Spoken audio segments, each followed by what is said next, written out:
Ladies and gentlemen, we are back live with Brain Food from the Heartland, the Louie Be Free radio show. I am delighted and honored to have two very, very special guests. My co-host, Jonathan Silva, but I've got to go ladies first. I'm an old guy. My line, Doc, is I may not look like a gentleman, but I don't try. I behave like one.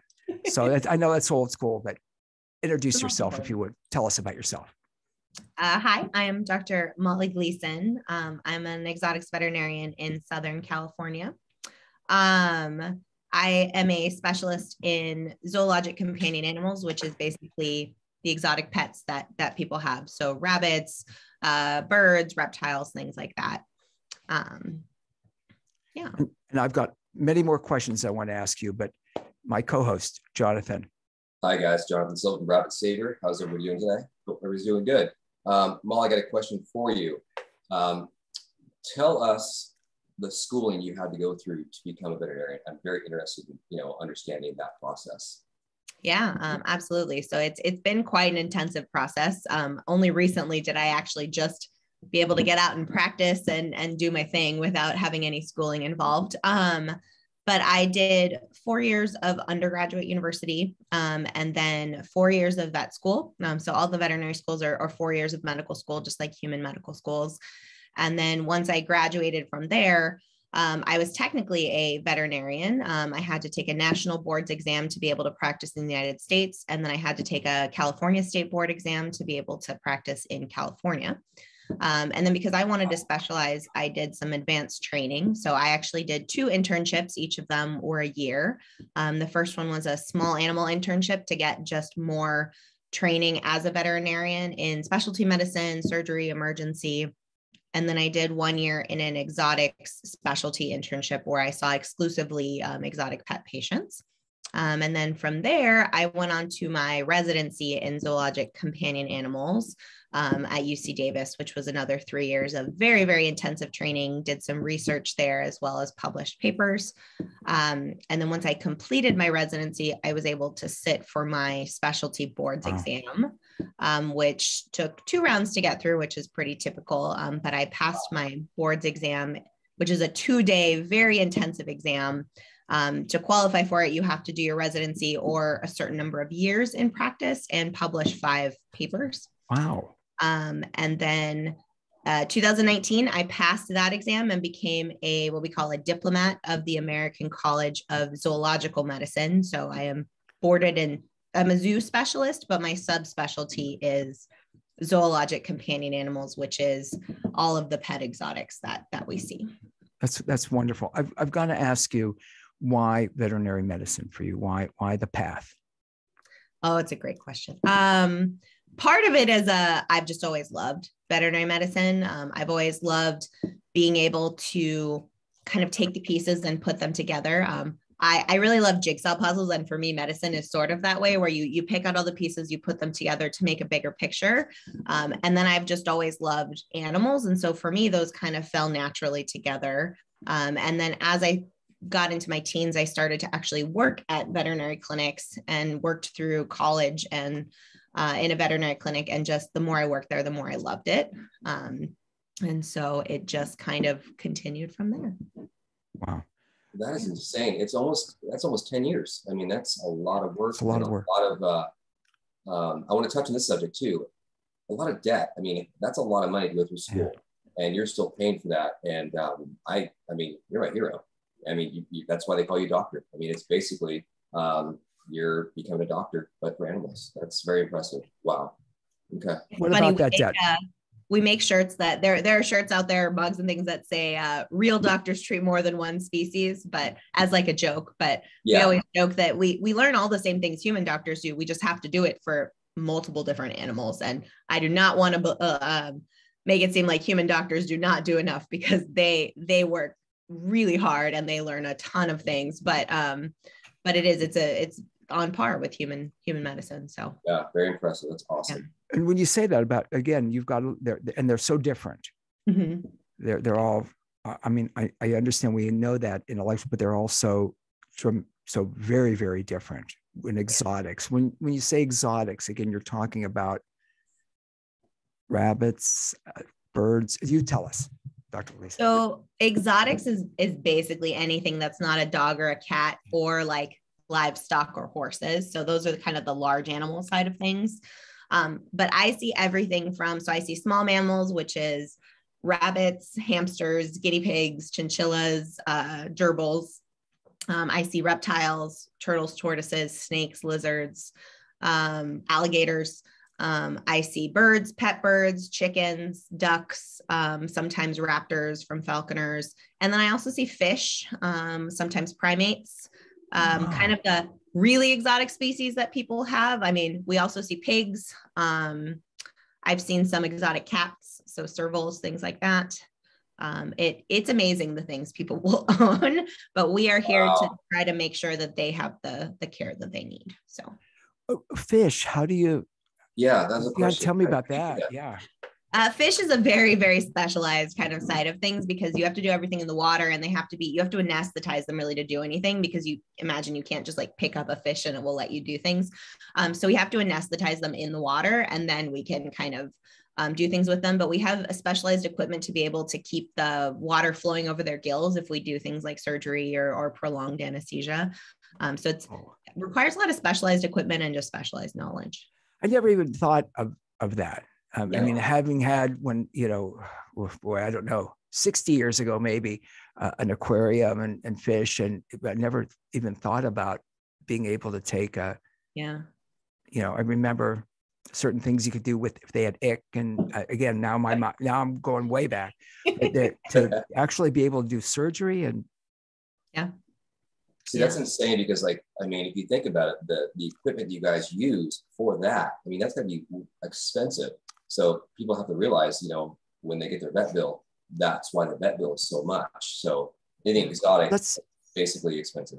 Yeah, let's explore that a little bit if we can, because one of the things, when a friend of mine takes their dog to some specialist in Pittsburgh I'm just thinking of some of the things they're able to do today and the equipment.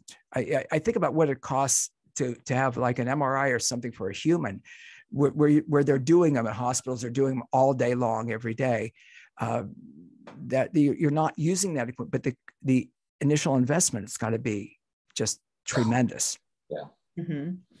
Yeah. And I work at a specialty hospital, so we have access to all of those specialties. So we have ophthalmology and cardiology and neurology and surgery and emergency, critical care, all of these things. And so to set up a hospital like that is huge. And then there's maintenance, and as equipment advances, you need to replace the equipment you have with new equipment. So in order to have things like endoscopy, those cameras that we put in to be able to do minimally invasive procedures, in order to have 4 or 5 surgical suites, in order to have fluoroscopy, which is basically a moving x-ray, we have an MRI and a CT, and we have a LINAC, which is for radiation therapy. We have all of these things. And so in order to bring those in and to upkeep them, is very, very expensive. In addition to having all of the staff that we need to run those, to take care of the patients, we offer 24-hour care. And that means we have to have technicians and assistants and doctors in the hospital 24/7, which is already a huge expense in and of itself.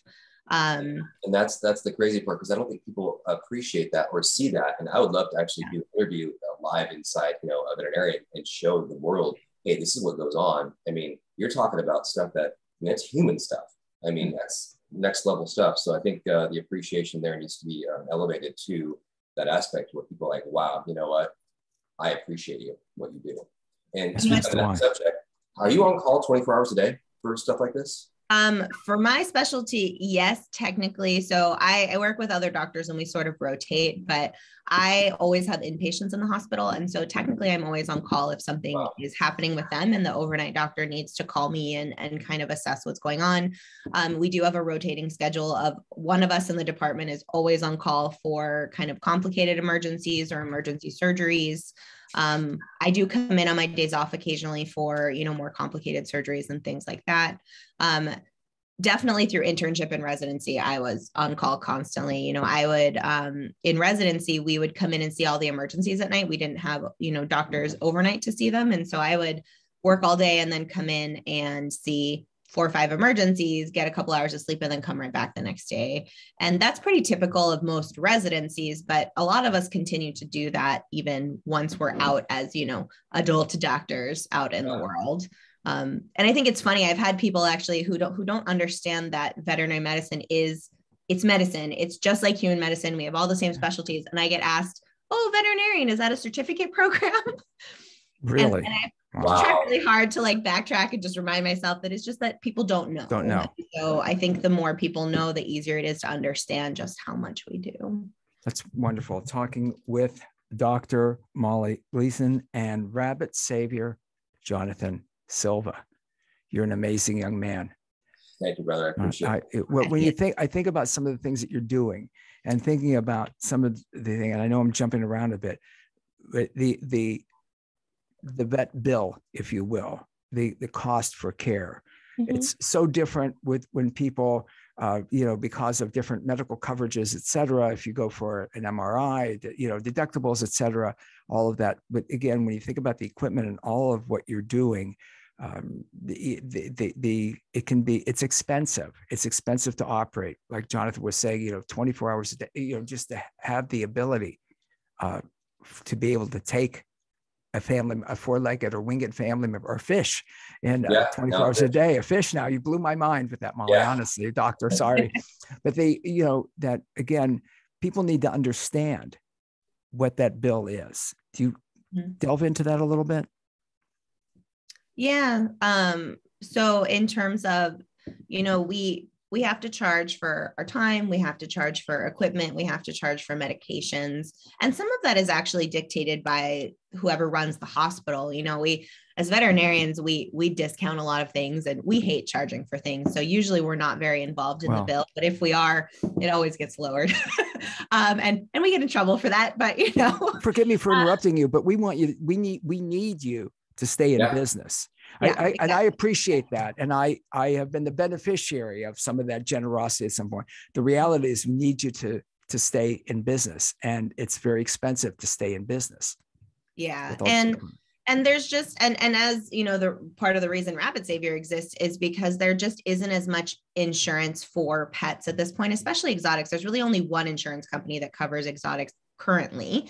But insurance for pets is nowhere near the caliber that it is for humans. And so when you compare a similar procedure between a pet and a human, what you see with a human is a very low bill. But if you actually look at it, it's going to be, $100,000, $250,000, but we don't see that because our insurance covers so much of it. And I know that because I recently had on my own medical bills and I actually looked at them just to see, and I was horrified. Yeah. I've looked at medical bills and seen it's insane. And so we're really only a fraction of that, but it seems like so much more because the insurance is not the same. And so for dogs and cats, there's lots of companies out there and it's really getting better and there's a lot more coverage and support. But for exotics, there's really only one company. And so that's why what Jonathan's doing with Rabbit Savior is such an important thing and such a big thing, because finances, I mean, it's hard times for everyone right now. We understand that it's hard to take a pet, a family member that you love, to the vet and know that you're going to have to spend $3,000 to $4,000 to get them through this, but that you don't have that. And it's a horrible feeling to have to choose between those things. And we know that, and we try to be as respectful as we can about that, because just because you can't pay for something doesn't mean you don't love your pet. Of course. It's not the same thing. And I mean, yes, there are people who don't value their pet as a family member and see it in a different way. And so for them, that cost is a little bit different and they may just not feel like it's valuable enough to pay that. But for a lot of people, it's just, they physically can't. And we understand that. And we do everything we can to give people like ABC plans so that we can try to figure out what to do within their finances. And it's heartbreaking when someone has to make a decision to euthanize or to not move forward with care just because of finances. And it breaks their heart. It breaks our heart. And it's just a terrible thing all around. But unfortunately, we can't not charge for care. We wouldn't be open. You wouldn't be open. Able to provide the services. You know, Doc, when you say that, and I think about it, and what came to mind is I am saying it, no filter between my brain and my mouth, that people shouldn't have pets, four-legged, winged fish, family members. But the reality is you may be prepared and then hit something, like, you know, that you just totally unexpected or totally. So you may think you're prepared and then come to find, I've been there where it's thousands of dollars, and this is your loved one, and you need to do what you have to. Jonathan, I do want to get to a little bit about what you're doing. I think it's important for people that weren't with us the last couple of times. Actually, let me touch on the subject, because last week was my first vet emergency visit ever, because one of my rabbits, Forrest, I was actually going to San Diego House Rabbit Society for a promotion, and he was sick. He wouldn't eat, and then he was going into being stasis, and I freaked out. So took him to the vet, and it was $900, and he started feeling better at the vet, started eating. So it was the most expensive hay that I ever purchased, but it was one of those things where it makes you sick, and your rabbit's sick, you can't do anything. So I can feel when people, can't afford it. And that's why Rabbit Savior can try to lessen that impact. And that's what we're trying to do today. Like I said, it's still brand new and people don't know about it yet, but once it gets out there, I really hope it does help people in situations like this. Because again, and we certainly all agree, and even good-hearted people that are unable to, that no one should have to be in that. No one should have to make that decision. No. You wouldn't want it for your human love family member. You wouldn't want to have to. And again, with insurance and different rules and regulations, you generally don't, but certainly not with any loved one. And that's wonderful what you're doing, Jonathan. Thank you. Appreciate that. It really is. Yeah. You can get more information, of course, at rabbitsavior.com. And we've got those links up also. That's absolutely wonderful. So let's talk a little bit more about a day for you, Dr. Gleeson. Tell us about one day in the life. Ooh, Dr. a typical Molly. day. Is there such a thing as a typical day? No, every day is different. I never know what's going to happen. But yeah, I can walk you guys through kind of what me and my staff goes through. My staff and I go through on a typical day. And this is obviously going to be a little different for other hospitals, but for us, my staff and I come in around 7:30 a.m. I start by rounding with the doctor that was overnight to get updates on all of my patients that were in the hospital, and then get transferred any new things that were admitted by our urgent care or emergency the day before and overnight. And then I'll try to kind of go through my emails and memos in the system. So usually I have anywhere from like 10 to 15 emails from clients and other things, and memos of people that have called or requested things to kind of flag what I need to get back to during the day. And then we do I do morning exams on every patient that's in the hospital. And then we do our morning treatments. And so I can have anywhere from 2 to 15 inpatients. So I don't know if you can hear the guinea pigs, but they're running around in the background. And so and my patients can be anywhere from stable medical boarders to critical ICU patients, kind of depending on what's there.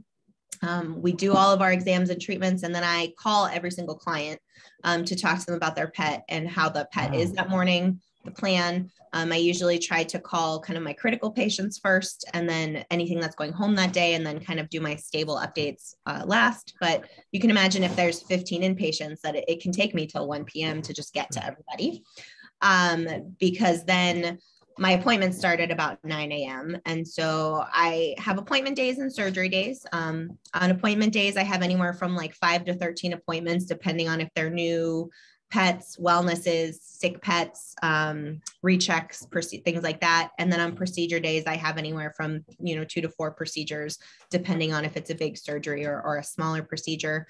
And throughout seeing all of those, I'm managing all the inpatients, the phone calls, trying to kind of get back to people that have called during the day. Then we also have emergencies that come in. And so I am lucky enough that we have an exotics urgent care service that comes in at noon. So I really only have to manage emergencies kind of until then. But I do help them with theirs as well. And then I'm also getting calls from referral veterinarians to either send sick patients or to get consults on cases. So during all of that, I don't have a lunch break. I just sort of eat on the go, but I make sure all my technicians get their lunch breaks because they're working hard over, with all the patients, doing all the things that I've listed for them to do with diagnostics and treatments and monitoring and things like that. Any patient going home has discharge instructions written and medications, as well as sitting down and talking with those owners at the time of discharge. So I try to spread those out. And then once we get through all of that, we usually around 5 to 6 o'clock start doing evening treatments. And I look again at every patient to see how they are. And I call all those owners again to give them updates or text messages if they're stable.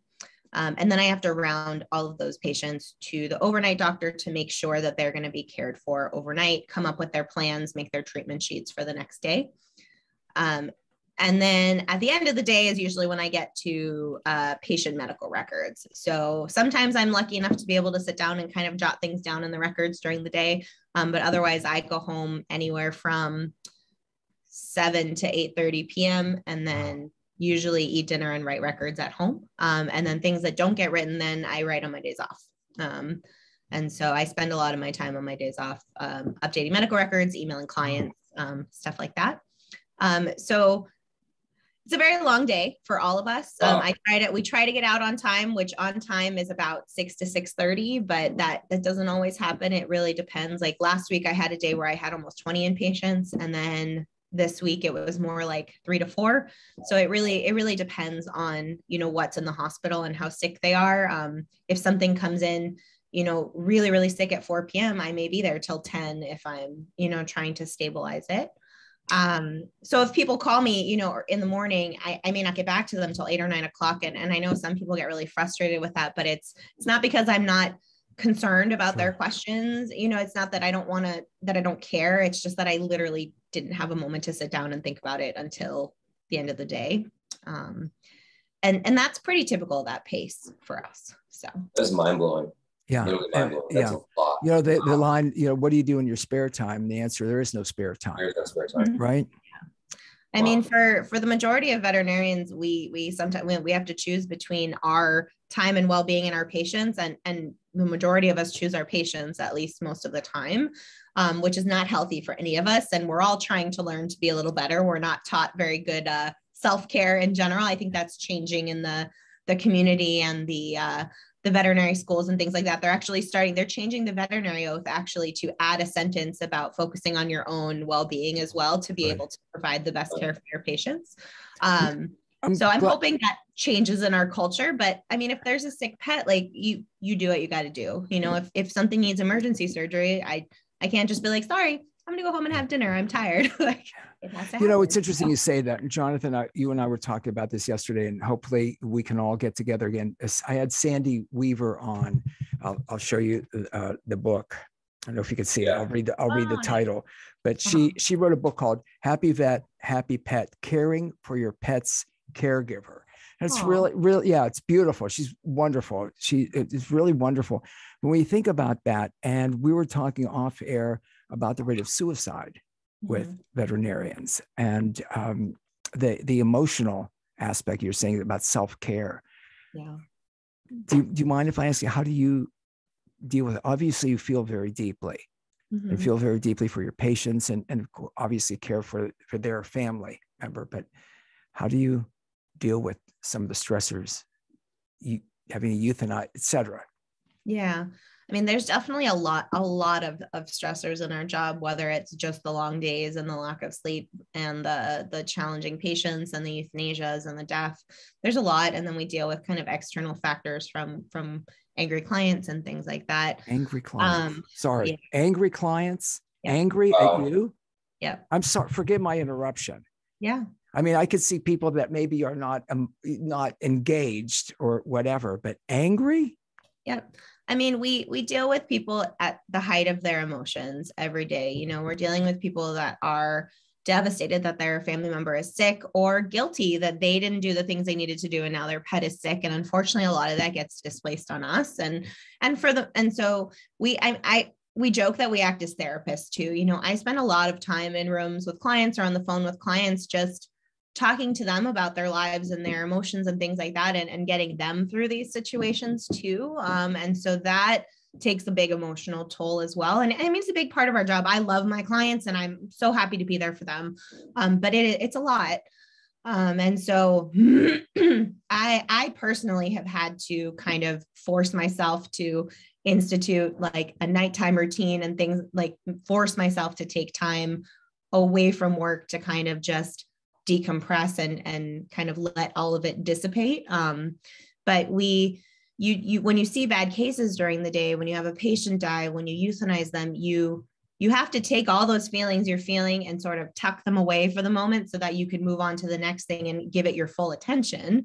But then you get to the end of the day, and when you've had 2 or 3 of those, you then have to feel all those feelings at the same time when you get home. And so it's kind of a big rush of emotion when you get home, and those things stay with us. You know, they creep into your dreams. You think about them for days, you know, stuff like that.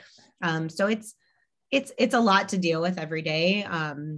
On top of you asked about debt kind of earlier on too. And my debt is around 250,000 coming out of vet school. Oh, wow. And that's pretty typical of most veterinarians. And so, you know, it seems like we should be very well off and comfortable, but the majority of us aren't necessarily, because we're not making enough to pay that off quickly. You know, we're on 20-year payment plans, if not more.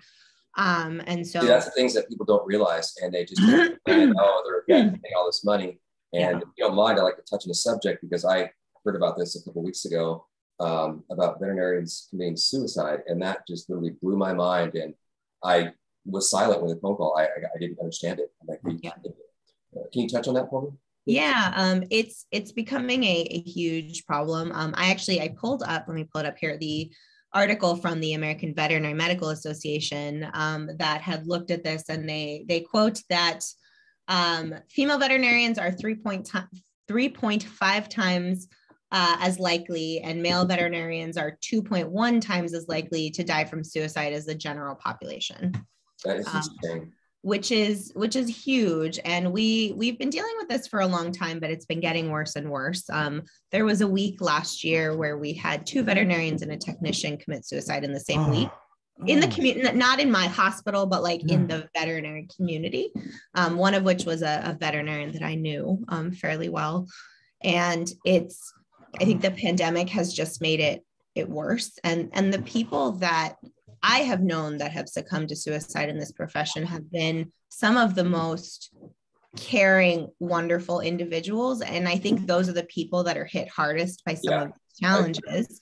They feel so deeply. Yeah. Right. You're dealing with a group of people that went into this profession because they're very caring and empathetic and they love animals, but also are very type A. And so, you know, we want to find the problem, we want to fix it. And so when that can't happen for one reason or another, you're hit on multiple levels with you're devastated that this patient that you love and this client this patient you love died, and the client that you love is upset. And then you're upset, you know, on the other side that you couldn't do what you just want to do as your job, which is find the problem and fix it. And so you're hit on multiple levels in those cases. And it kind of comes from all sides. And again, you bring in the fact that none of us were really trained in self-care. And so we're spending all of our time dealing, you know, with patients and in the hospital and not giving ourselves a break to feel and to get through these things. And then you add the layer of, you know, social media and Yelp and clients that are attacking us, or, you know, cyberbullying, or leaving horrible reviews, or suing us for things that, you know, aren't actually something that we did wrong. And, you know, veterinarians deal with so many lawsuits that a lot of them are unfounded. I mean, I wasn't aware of that. I was not, never even thought about that. Go ahead. Yeah. Go ahead, Dr. Gleeson. Tell us about that. No, and I'm just, you know, all of that together, it's a lot for people. And some of them, there's one thing that just pushes that over the edge. And it's hard to know when someone's struggling. They actually created a Facebook group called Not One More Vet, probably 5 to 10 years ago. That's a platform for all veterinarians to kind of come in and talk to each other and support each other. And the goal was to try to help each other through. So if someone's feeling suicidal ideations or depressed, they can write on there anonymously or not anonymously, and we can support them and talk to them. And there are times where someone will write that they are starting to feel suicidal, and another vet will be like, I'm near you, I'm coming over right now. You know, I don't know you, but I'm coming to help you. And so I like the camaraderie. I like that connection. Yeah, it's been a great platform. And it's, you know, people can talk about hard cases, people can talk about challenging clients, people can just talk about good things that happen, but it's really, I think, changed a lot for us. And that is the group that has tried to make information about suicide and veterinarians more prevalent, and has kind of started a campaign with that, and started some of those news stories and things like that. So I'm blown away by some of the things that you're telling us, some of the aspects that I certainly wasn't aware of, and some of the difficulties. And like you say, if you're euthanizing a few, you know, we take the body of our family member home or wherever, and you've got to go on to the next patient if you have to do, and you've got no time to process. We go home and process whatever the word is, grieve, and you have to, forgive the expression, suck it up and go into the next room and care. And I mean, I definitely, there are times you just can't. Like, I've cried in rooms with owners. I had a good patient of mine die this week, and I called the owner in tears. You know, like, there's just sometimes you can't. You know, I'm going to say, I know it's hard for you, but good for you for being able to, you know, Wow, it shows the level of care. I'm talking with Dr. Molly Gleeson and my co-host, Jonathan Silva, right? Yep. Rabbit Savior, rabbitsavior.com. A couple of things that I wanted. What shouldn't we say to the vet? What's the worst thing you can say to your vet? That's a great question. There are a lot of things, but I would say the worst thing you can say to your vet is, and I quote, Google said. Oh my gosh. Yeah. So when a client says to me that they did research, that makes me really happy. I love that. Saying you did research means you're interested in what's going on. You want to understand, you want to learn more about it. And that's important to me. I want you to understand what's going on with your pet so that you can make decisions, you know, educated decisions, you know what's going on. But when a client says to me, Google said, that is like, it's a different feeling. And to me, number one, it's just insulting, but it also automatically gives me the impression that they're not going to trust a thing that comes out of my mouth because Google told them something else. And it doesn't make for a very good vet client relationship. And it really stands in the way of me doing my job, because Dr. Google didn't go to med school. Dr. Google didn't learn how to take subtle exam findings and diagnostic results and put them together and make a long list of what could be going on and narrow that down and sort of figure things out. And Dr. Google's not looking at the patient in front of them. No, it's an opinion. That's all it is. Right. And Google is a wonderful platform. There's a lot of information out there, but not all of it is accurate. Not all of it is complete. You know, not all of it is well cited. And there's a lot of things that are just opinion. There's a lot of people out there that just have sites where they write things that they know nothing about. So it's hard to know whether this person found a valuable resource or not. And the majority of people that just cite Google rather than telling me that they did research are usually arguing with me and trying to basically tell me that Google knows more than me. And it's a very frustrating thing. I mean, we've all gone on WebMD, let's be honest. You know, You have a symptom, you look at WebMD, but WebMD can convince you have Ebola when you just have the common cold. I don't go on WebMD anymore because of that. Oh my God, I have everything done. Exactly. And it's the same thing. Like, you can look up a symptom and get a disease, but it doesn't give you the entire list of things that can cause that symptom. And so it is one of the most frustrating parts of my job when people use Dr. Google, and it really does hinder my ability to help, and it really does strain the relationship, because you have to trust your veterinarian, just like you have to trust your doctor. And if there's no trust, I can't do my job. You know, and so that's super important to me. And if a client doesn't trust me, you know, I sometimes talk about referring them elsewhere, because it's such an important part of the relationship. And I need that trust to be able to do things. And it's a horrible feeling when you're working on an animal and you know the owner doesn't trust you, and it makes you second guess every single thing that you do and think and say.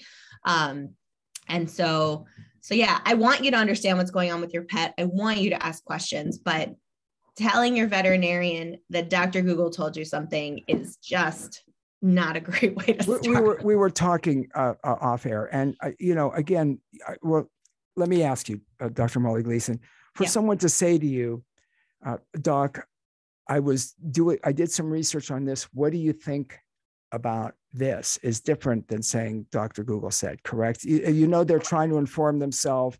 Yep.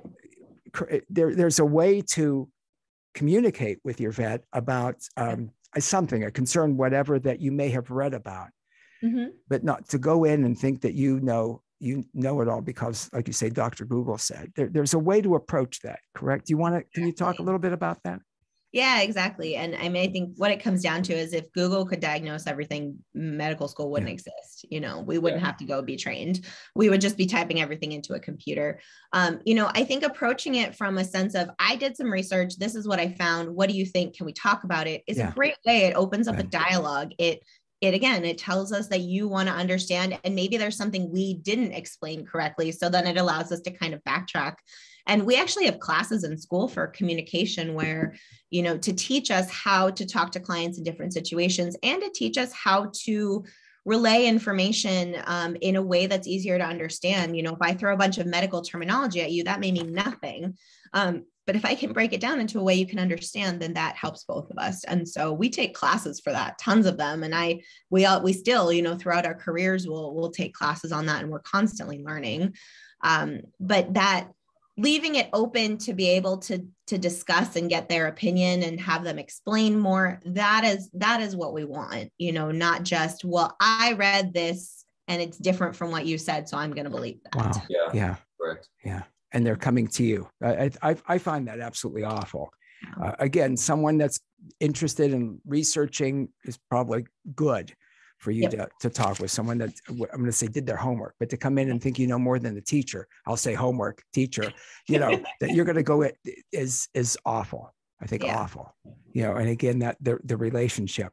So let's talk a little bit more about, again, some of the things when you have to, you were talking about social media, some of the things with social media, when you tell me that people are posting things, bad things, that's a whole other topic, I guess, about how awful that can get. And all realms these days with social media. I'm actually dealing with it myself, so I know exactly, not to the extent that they're dealing with, but I mean, the stuff. Tell us, Jonathan, tell us. It's hard because if you put your heart into something and you believe 100% that this can be a tool or whatever, it is for the people, and you just want to help, and they're just ripping you apart. And that really just sets you back to where it's like, am I doing the right thing? What am I doing? And it starts to make you're conscious to like almost second guess everything you're doing. And people can just be so vicious. Yeah. Yes. So things where I'll read them and then I'll just go in my room and just either break down and cry, or it fuels me to actually take that comment and what their, whatever the circumstance was, and try to prove to them that you're false, you're wrong. So it's hard. But that's, and that's a whole other topic about society today and why people feel the need to rant about it. If you don't agree, if it's not for you, then don't. I guess a lot of things come down to food for me. If I go to a buffet, or I like this, I don't like this. If I went somewhere and I don't like the food, don't go back. Right. Simple. Other people like it. Maybe, if you're, Jonathan, all the good work you're doing, that's to think about that. It's about them. My line is always, Dr. Gleeson, I say, people want to point the finger, but fear the mirror. They never want to look at themselves or their own behavior or their own, they want to point the finger, and that's how they deal with things. There's a lot of assumptions when people put these, reviews and social media things out, where they're assuming that you feel or have a certain intention. It's sort of similar to if you went to a buffet and didn't like the food, but posted online that they were trying to poison you because the food tasted terrible. Is very similar to what they do to us and to Jonathan and things that, where it's, I didn't like my experience, so I'm assuming that these people don't care about animals, love killing things, want to charge me all this money because they're money hungry. Like, those are the assumptions that are made just based on this experience. And those are the hurtful things, if feedback is important, we need to know when we're doing things well. We need to know when we're doing things poorly. You know, I do look at Yelp mostly to see, like, is something happening with my clients that I need to address in terms of how they're being treated or how the process is going that I can improve. But I have to just really read them superficially and not take them in, because if you do, it's so hurtful, some of the things that people say. And so the people that are loudest are usually the ones that are just, it's just totally untrue, unbased information. And other people see that. And when the fact that someone can decide to not trust me or my team before even interacting with us just based on reading a Yelp review is such a horrible feeling. And sometimes I want to look at people and go, then why did you come here even? Like that's a good, it's a horrible feeling to know that someone else's mean, hurtful words, you know, can affect someone before they even meet me and like see how I practice medicine and see how I interact with them. There's some people who don't like Yelp or Google reviews because it's, you know, at the end of the day, it's an extortion tool. Mm-hmm. So, I mean, that's kind of, you know, where it's at today. But. Yeah. And again, yes. And I think we're hearing about that is awful. I mean, I know, having been a talk show host for a year, I get the some nasty email. I get some of the feedback that I get. It's gotten much worse recently. I mean, over the last, 10 years, because that's not recently, but, you know, and things with social media, but I don't understand people's need to be nasty, that need. And there's some people you're just not going to please. And we know they're out there, but think about all the good things that you do and all the wonderful clients you have and your patients and the amazing, you know, relationships that obviously you have with so many of them. Dr. Molly Gleeson, I want to let's talk about rabbits again. This is, I know for rabbit people, and I've got ears everywhere. Jonathan knows I've got ears in the studio. Oh, I love it. I love it. I've got this. Oh, I've got them all over. I've got my rabbit face. Oh yeah. My rabbit face. I've got them all over. Oh, and I've got a new set that those are for the camera. Like yeah. it. But they about educating again around Easter is always rabbit people always get concerned about, help us educate us and tell us about how you educate people about rabbits. Yeah, Easter is a hard time for us. It is, we get what we call the after Easter rush, where everyone has bought baby bunnies for their kids or their significant others or, you know, themselves. And if they're not cared for correctly, we then see this influx of dying baby bunnies that we have to try to save. And the majority of them that come in are hypoglycemic, meaning they have low blood sugar because they were on an inappropriate diet. I like to talk about this as the Bugs Bunny effect, because there are a lot of people out there that really think that rabbits just need to live on carrots because Bugs Bunny eats carrots. That's what rabbits should eat. And that's the media doing this to everybody. Yes. Yeah. And they just don't have that information. And so we get these baby bunnies that were just fed carrots or other things that don't have the appropriate diet. And so they come in because, you know, they don't have appropriate blood sugar, they have diarrhea, they're dehydrated, things like that. And then, you know, some of them we can save and get back, and the owners are really interested in learning how to care for them. And unfortunately, we do lose quite a few of them as well because they're so small and so delicate. So I think Easter is always a great time to get information out there about rabbits. One thing I feel is a big gap is pet stores, is that I feel like we really need more education for the employees in pet stores, because that is somewhere where people go. They go to buy equipment for their new pet, and they need to be able to talk to someone about what they should get. But if you talk to someone who works in a pet store, they're going to talk to you about the products they have and things, but they may not actually know which of those is most appropriate. And I think that is a huge gap, because it's not required to have that knowledge when you're hired at a pet store.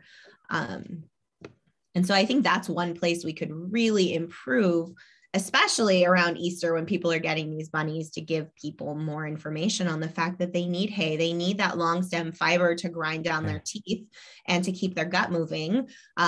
Yes, pellets are good and are important and have some nutrients, but you know, hay is really the mainstay of what they should have, and that they shouldn't be eating lots of sugary foods or high carbohydrate foods, because that's not what they're built for. You know, giving rabbits tons of fruit, tons of carrots can put them into dysbiosis, which means basically the the imbalance of bacteria in the gut that then produce gas that can cause diarrhea and dehydration. I have had rabbits that were fed, like I had a patient basically fed a whole banana that then bloated and passed away very suddenly. Oh my gosh. And just that high influx of sugar can do that. And it's not true of every rabbit, but it can. It's a risk. And so, you know, I have rabbits that come in for their first exam and they have 2 whole strawberries and like a large carrot in the carrier. And I'm like, no, take it out, take it out. Yeah, social media, social media people, I mean, feeding a rabbit, I've seen it, I think a couple of days ago, like half a banana. And I'm like, what are you doing? Yeah. So the education, you're correct, because, you know, Rabbit Savior's goal is to hopefully one day to get into pet stores and educate before they come in and purchase the, you know, I don't want to say the wrong products, but the wrong products, and we can provide the correct products. So that is in the works down the road, but you're 100% right, because I think that if the non-bunny owners get the most training in the brain about a rabbit, they're going to come in already knowing the foundation. Yeah. So that's my goal as well too. And that's wonderful. It's not a malicious thing. Like, these people aren't saying, I want to give my bunny the wrong thing. They just, they don't know. They don't know. Be able to access that. And they feel terrible when their rabbit is so sick. But then we educate them, but then it's kind of after the fact. And so you know, we do a lot of preventative medicine too. You know, I see a lot of wellness exams. And so first, new pet exams is a great time for us to give them handouts and teach them all these things. But we don't always get to see them for their first, you know, wellness exam. Sometimes we see them before that when they're really sick. Yeah. And that's, again, not saying, and you're the expert, Dr. Molly Gleeson, but in my experience, you know, you can have a little bit of banana, a little bite of carrot. You know, I'm that guy that's hung around in the produce departments when people are buying bunch carrots and saying, "You using the tops? Are you gonna use those?" Yep. No, you want them? Yeah. Oh, yeah. But I'm that guy. Like hanging around the bunch carrots, asking them for the using those tops. The farmer's market is the best place for that, because if you go at the end of the farmer's market, they have all the carrot tops. Yeah. You're right. And carrot tops are great. It's just you know, and we can go into, and there's a lot of information, but again, it's getting the good information, and I love how you call it, Dr. Molly Gleeson, the Bugs Bunny, the Bugs Bunny effect. Let's talk a little bit about the vaccine for the RHDV2. What's going on? What can you update us? Yeah. So for anyone listening that doesn't know about RHDV, that stands for rabbit hemorrhagic disease virus. It is a virus that has been around in Europe, Australia for many, many years. And they already have successful vaccines over there that they've been using, but it's something that recently came to the United States. So 2018 is when it first really appeared here. And now the new strain, the RHDV2 compared to RHDV1, does actually affect wild rabbits. And so that's why it's such a big deal, is because now that it's in the wild rabbit population, it's become endemic, meaning it's sticking around, it's here. So it affects not only pet rabbits, but wild rabbits. And so the Western United States has been the most affected, but we're starting to see it spread into the East as well. I think this month it was noted I know Tennessee got it a couple months ago. And then I think Georgia was the most recent state to report domestic rabbits in March.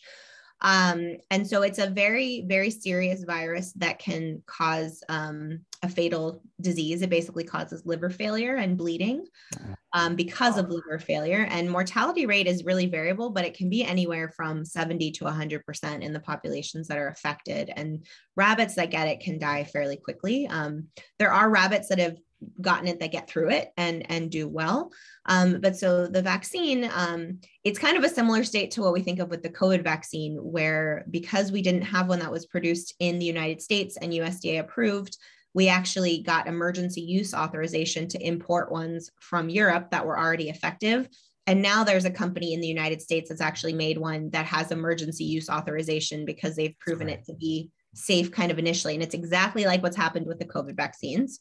And so we have that available. So there's sort of 3 vaccines that you're going to see around. 2 of them are the ones from Europe. So that's Aravac and Filovac. And those are a single vaccine, and then you get a booster every year.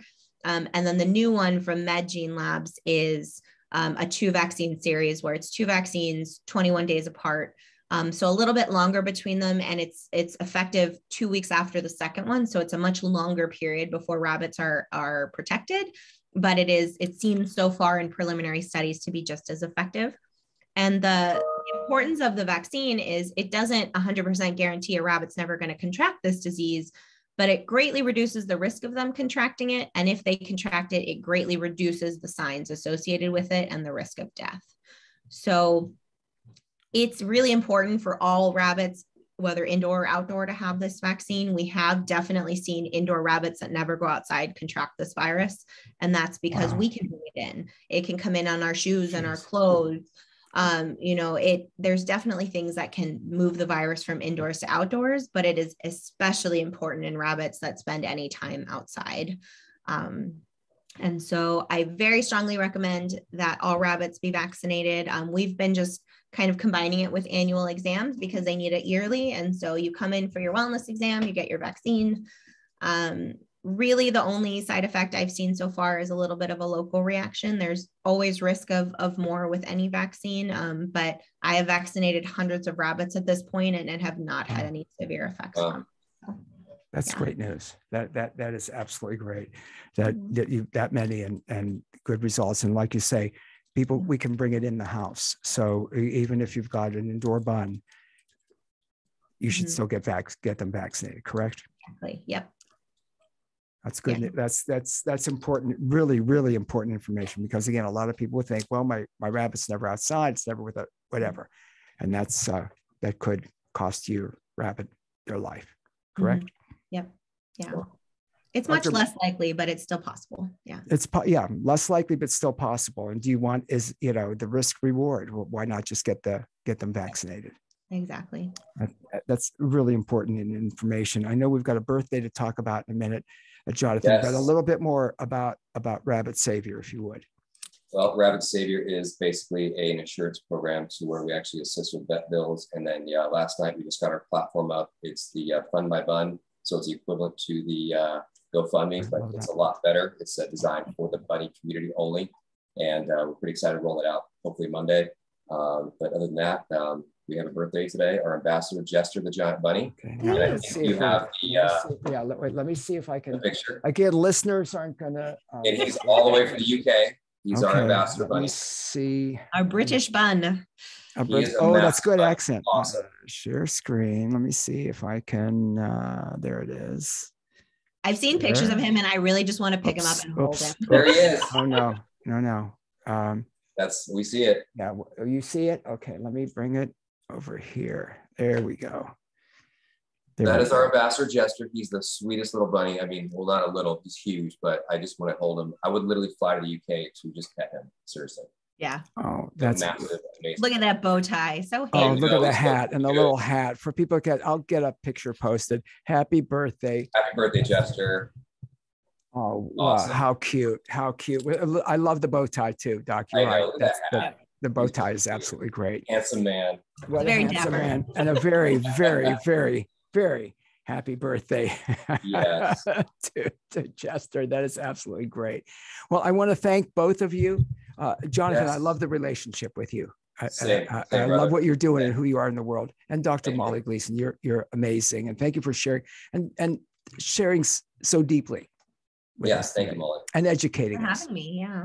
My honor. I hope we can do it again soon. Rabbitsavior.com. And it's, of course, 1st of April. So it's Full for Love Day. And this Full for Love Day. It's not the other thing that people think it is. Yes. It's Full for Love Day. You both are, Jonathan, I've come to find you to be so loving. And obviously you are too, Dr. Molly Gleeson. Honored to have you on this show. At least it's Full for Love Day. So thank you both. Thank you both. All right, guys. Very much. Thank you so much. Fantastic, folks. Great information. It's Rabbit Savior. It's Rabbit Savior.